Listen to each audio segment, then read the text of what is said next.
Ebert and the Weimar government had faced tremendous pressure from the Spartakists and the political left, and he'd used his allies, the political right, to come to his aid. But let's fast forward another 12 months. We've had now the Treaty of Versailles, and it's March 1920. The German army has to reduce from millions down to just 100,000 men. Still a lot, but that meant making tens of thousands of soldiers unemployed. One particular day, the order came through that a unit of about 12,000 soldiers had to disband, had to split up, had to become unemployed. They weren't allowed to be soldiers anymore. That group was led by a man called Captain Erdhardt, and he had about 5,000 men directly under his control. Erdhardt thought enough's enough. He wasn't going to accept this anymore. Something had to be done about Ebert and his Weimar government.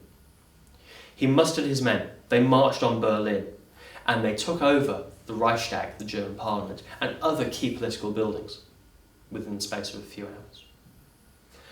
President Ebert was out of the country at the time, but knowing that he could count on the support, as he had done with the Spartakists, of his army, he ordered the army to go in and get rid of those Freikorps. The army refused.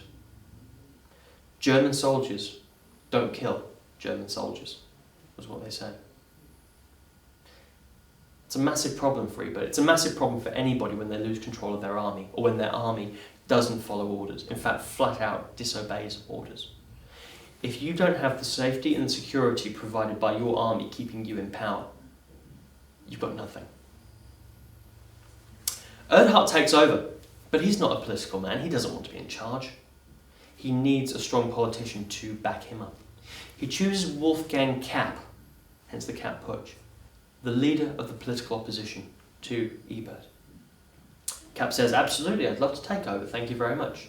And he comes into power knowing that he has the support of the army, feeling like he can be in charge. Ebert feels really stuck. He doesn't know what to do next. But he does have one last play. He remembers that one of his biggest supporters had been the trade unions, the groups who looked after the interests of ordinary men and women, workers in Germany.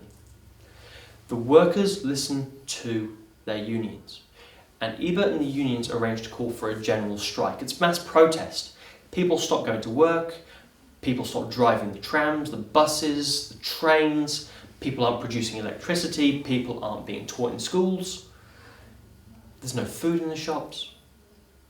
The country just comes to a grinding halt. Germany as a country can't exist if people don't go to work.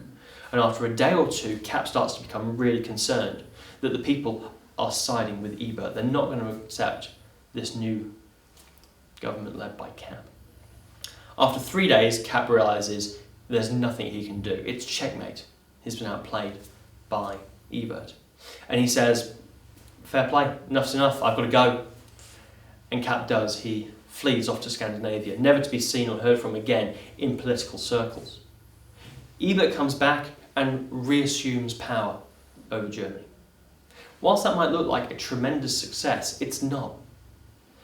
The lasting impression that Ebert leaves with the people is that not only do the people not trust and support him, as you'd seen through the Spartacist uprising, but now he can't even count on the support of his own army. What if France attacks again and Ebert gives the order to engage and go to war? Would the army agree? Would the army not agree? That left Ebert and the Weimar government in a very dangerous position where they couldn't guarantee their support.